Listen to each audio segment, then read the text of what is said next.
আসসালামু আলাইকুম সবাইকে। এখন ওয়েদারটা কত সুন্দর, তাই না? এই বৃষ্টি হচ্ছে, এই রোদ, এই বৃষ্টি। কিন্তু সামনে কি চিন্তা করেছেন যে সামনে বৃষ্টি হবে? তখন আপনি কোথায় যাবেন? আপনার তো ঘাস কাটতে হবে, গরুকে ঘাস খাওয়াতে হবে, ছাগলকে ঘাস খাওয়াতে হবে। তখন আপনি কোথায় যাবেন?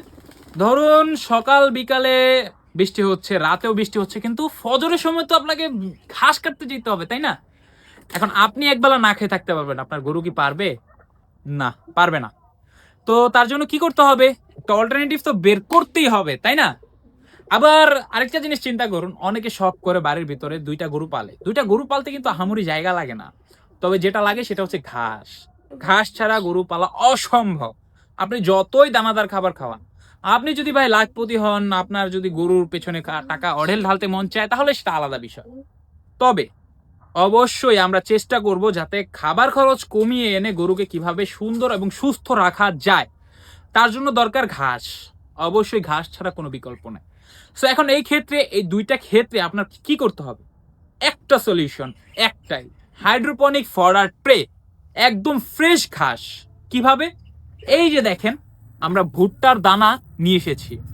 সো এই হাইড্রোপনিক ফডার ট্রে নিয়ে আমরা আগেও ভিডিও করেছি, কিভাবে ফডার করতে হবে, কিভাবে ঘাস বানাইতে হবে। সো আজকে আমরা আবারও আমাদের গরুদের জন্য হাইড্রোপনিক ফডার ঘাস তৈরি করব, এন্ড আপনাদের দেখাবো কিভাবে কি করতে হবে।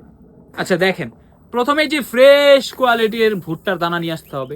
এখন এগুলো অনেকে করতেছি কি, আমার অনেক ফলোয়ার্স করতেছি কি যে বীজের দোকান থেকে না কিনে তারা কিনতেছে ফিডের দোকান থেকে। গরুর ফিড কিনতে যায়, তারা এরকম ভুট্টার দানা কিনে নিয়ে যায়। বাট এটা কি হবে? না, আপনাকে নিতে হবে বীজের দোকান থেকে এই ভুট্টার দানা। আপনি গমের দানাও ইউজ করতে পারেন, সেম প্রসেস।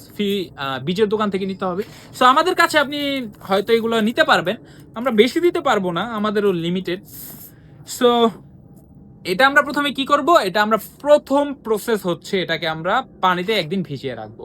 তারপরে কি করব? তারপরে এটাকে চটের বস্তায় ভরে পেঁচিয়ে একটা অন্ধকার জায়গায় রেখে দিব। তারপরের দিন দেখবো কি এটা থেকে দানা বের হয়ে গেছে, মানে অঙ্কুরিত হয়ে গেছে, দানা থেকে গাছ বের হচ্ছে। সো অনেকেই কি করে 2-3 দিন রেখে দেয়। বস্তার ভিতরে ভুলেও 2-3 দিন রাখা যাবে না। একদিন রাখবেন, বের করবেন, তারপর সেটা কি করবেন জানেন? হাইড্রোপনিক ফডার ট্রে এর মধ্যে জাস্ট পুশ করে দেবেন। এই যে আমাদের কাছে বিভিন্ন ধরনের হাইড্রোপনিক ফডার ট্রে আছে, বিভিন্ন সাইজের আছে।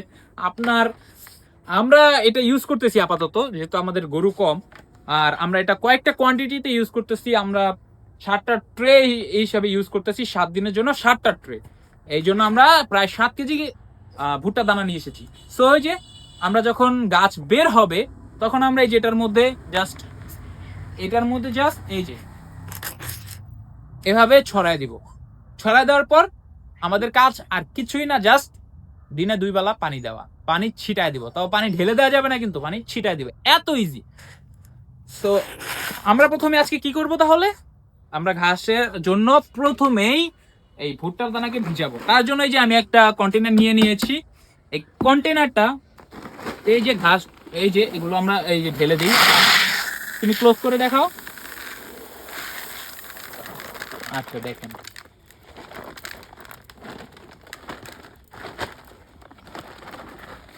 সো এই যে দেখেন ঢেলে দিয়েছি। এখন দেখেন, এগুলো কিন্তু ঝাড়ার কোনো প্রয়োজন নেই, জাস্ট আপনি পানি দিয়ে দিবেন। পানি দেওয়ার পর একদিন যখন ভিজিয়ে রাখবেন, তখন কিন্তু এটা একদম এই ময়লাগুলো উপরে ভেসে আসবে, আর অরিজিনাল যে পিওর দানাগুলো আছে সেগুলো পানিতে তলিয়ে থাকবে। চলুন আজকে পানি দেওয়া যাক।